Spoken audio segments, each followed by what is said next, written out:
Hello and welcome to the Ruth Mac Fit podcast. Very happy to be here as always. Now, I always like to think of this podcast as you joining me when I'm having a cup of tea and we'll have a chat, but my tea's gone a bit cold, so that's not a good start, is it? Anyway, I am here today to talk to you about change. I know you might have thought you've talked about that before, Ruth, but change is ultimately what I do. I help women feel great in midlife and make changes. But it's not always easy, is it, to make change? It often takes a leap of faith and a level of bravery that perhaps we don't feel like we have. We can often feel like we're not ready for certain areas of change.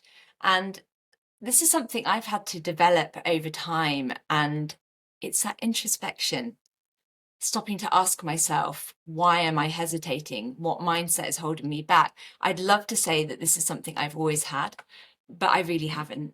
I would say that probably I've got better at this in the last few years. There have been moments where I've had it, but I would say I've got much better, and I will challenge my thoughts more. And I found this really helpful. In fact, I think it was Nick at the gym, NL Fitness, who said to me, "Oh, I think I liked it when you said yes to everything." But the thing is, I was saying yes to a lot of things, but I wasn't saying yes to the right things. I was saying yes to things that I maybe had FOMO over, but I was saying no to things that I was scared of or challenged me.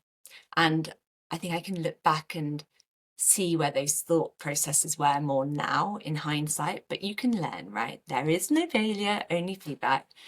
So we stop and we ask ourselves, why am I hesitating? What mindset is holding me back? And I actually asked my Instagram community if they've ever avoided doing something because they don't feel ready. And guess what? No surprise here. 100% of them said yes.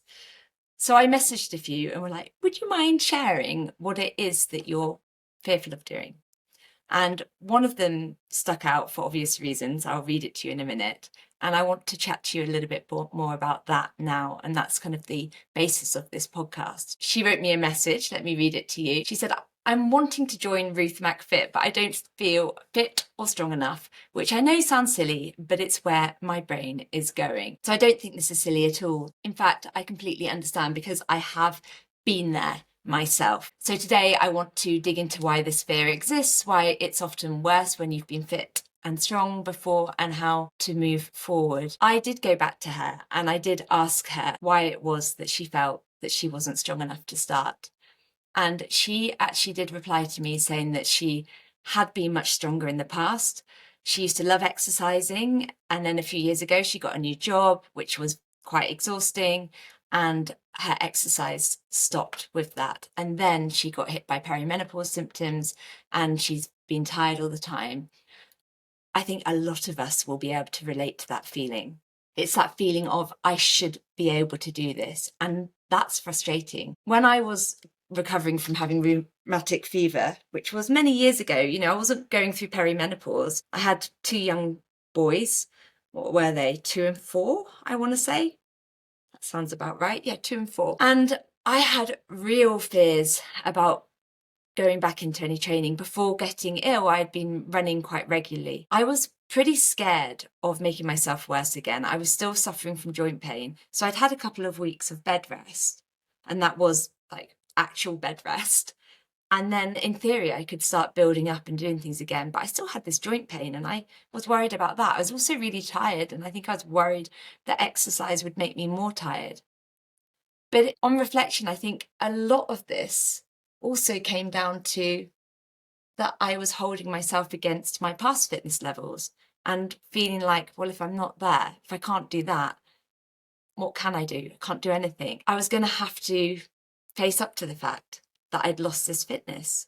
And that was hard to deal with. And then if I'm honest, I think my ego came into it a bit, not in a like big egotistical sort of way, but I had always identified as someone who was fit, who could run, who was always on the go. I'd kind of labelled myself in that way. And because I'd stopped being able to train for so long, I'd lost that identity for a while.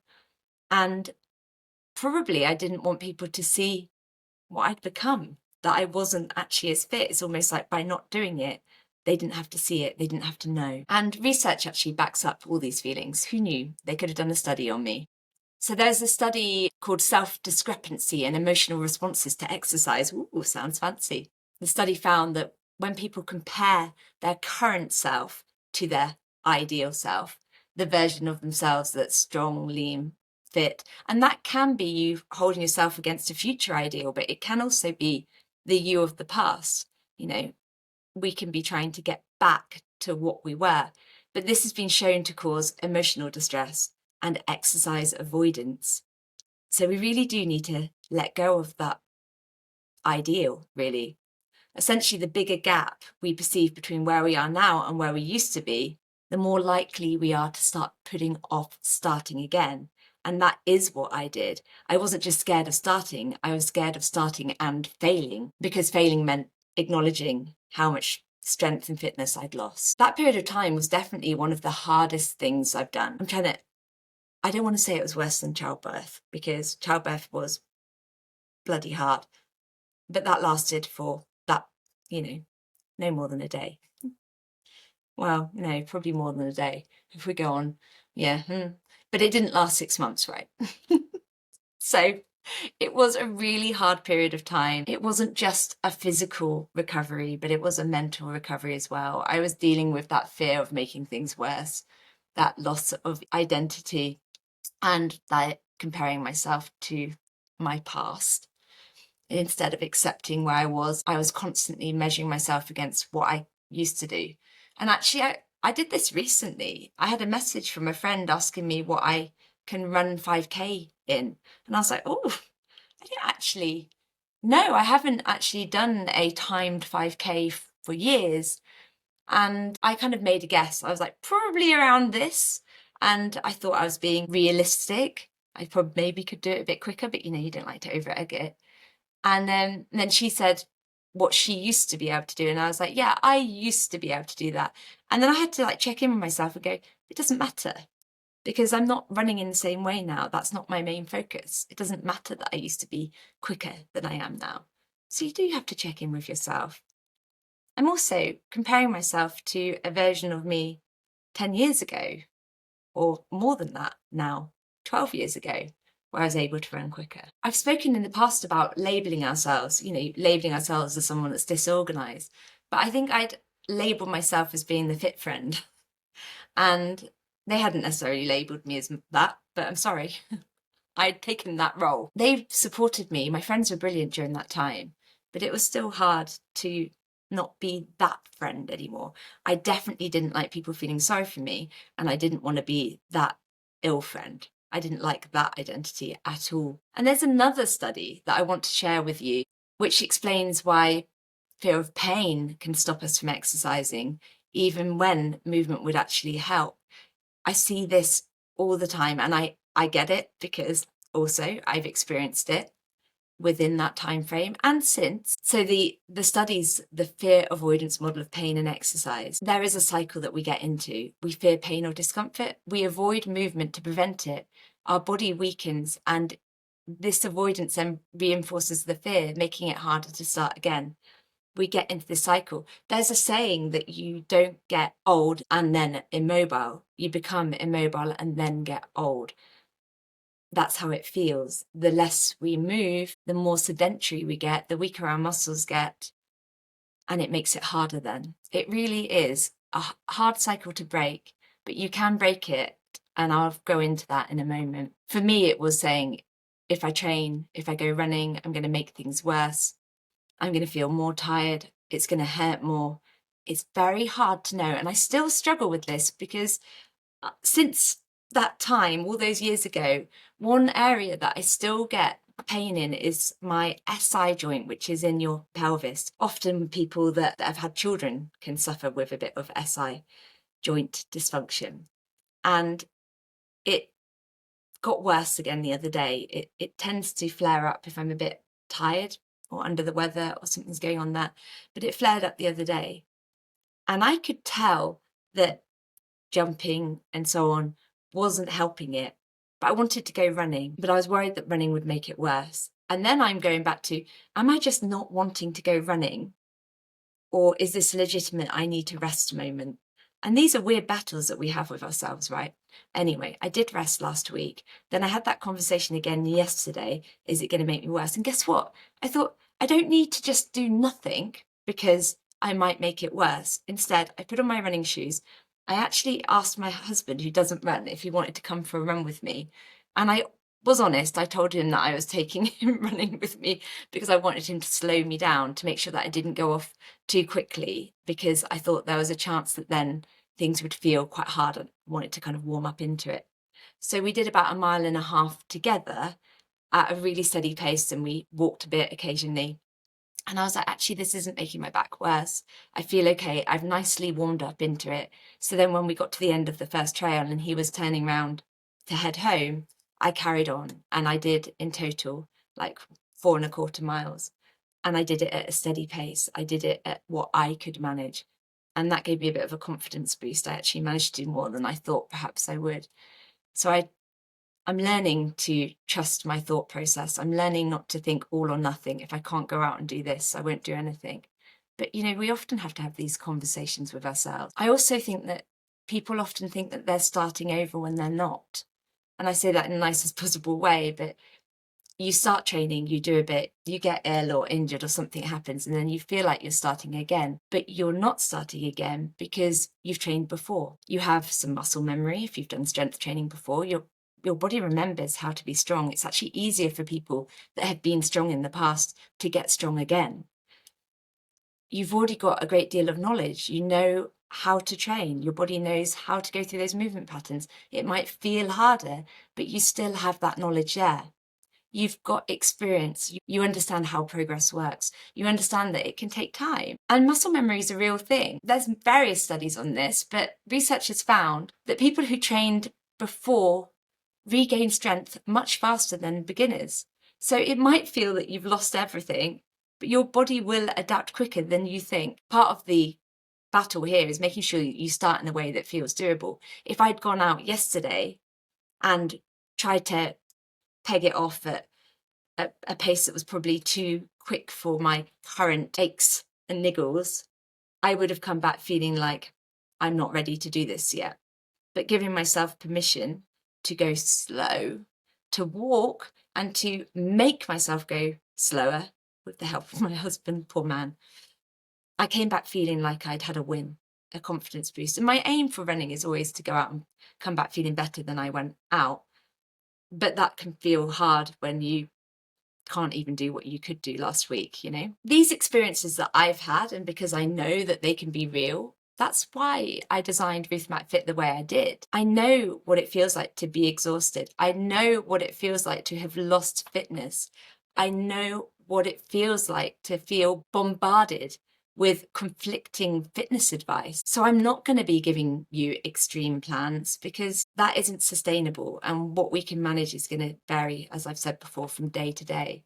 So instead, we focus on meeting you where you are now, accepting that this is your starting point, helping you rebuild your strength without feeling burnt out, supporting you through those shifts in your hormones and the tiredness and energy dips that you might have. And then looking to make those changes to your movement, your fitness, your nutrition, part of your life, not to take over it. We don't want to just focus on one area. When we just focus solely and intensely on one thing and neglect everything else, we start to get that horrible niggly feeling like something is off, and something is off. You can't sustain ignoring everything else that's going on around you. There's a saying I love, and it says that your ideal client is a past version of yourself. And I think that's probably why I connect so much with the women I coach, because I can see myself in them. And often they're just waiting for permission to take that first step, to know and be reassured that it doesn't need to be everything. It just needs to be something, and to feel supported along the way. So if you're listening to today's podcast and you're thinking, I'm not ready, I'm not fit enough to start, I'm worried about making myself worse, I want you to ask yourself, what would happen if I just started in the smallest way possible? Not in a perfect way. You're not looking to do everything. You're not looking to give it 100% effort, but you're just looking to start in some way. You don't have to be fit to start. You don't have to feel ready to take action. The main thing is that you just begin. And if you do need support, then of course, Ruth Mac Fit, myself, I'm here for you. Our next intake starts on the 24th of February, which is Monday, so you can still sign up for that. There are different levels of support. And if you are somebody that feels like you need more reassurance, then you might go with the upper level with the bi-weekly check-ins and accountability boost. There is a reason that I created the workouts so that they could be modified. And I just want to briefly share a story with you before I finish, because she is still, but was, in a sense, she was a previous client, a complete inspiration. I worked with a lady who had not really been fit before, dare I say it. She'd been scared to start. She'd hardly left the house, in fact. She'd really struggled with her mental health. She didn't tell us before starting that she'd been struggling so much, but she didn't want to weigh herself. She didn't weigh herself. When it came to doing the exercises, she couldn't do a lot of them. She couldn't hold a plank position, but she just did what she could and she modified where she could. She just took a leap of faith. She accepted where she was and she didn't stop doing it because she couldn't do everything. And she made such incredible progress, not just in the length of time that she was there, but in life in general. Her confidence grew. She did lose, I want to say, the weight. She didn't weigh herself ever, but she took measurements. She did lose a lot of body fat. And she started going out more. She started doing things. She started taking risks. She faced that one fear of starting, and she was then able to face more fears going forward. I hope that this has resonated with a lot of you, because I know that it can be hard. But if you've got any questions at all, then please do reach out to me. You can find me on Instagram at Ruth Mac Fit. You can also contact me via my website, which is www.ruthmacfit.com. And you can also find out more about the different levels of support on the website as well. And I'm just going to finish again with a reminder of that question to ask yourself: what would happen if I just started doing something, the smallest possible thing? Ask yourself that and then see what happens. And finally, because I haven't done this before, please do subscribe to the podcast, because that will help other people find it. I've never said that. I didn't even really think it was a thing, but please do. And I'll look forward to seeing you next time. Goodbye.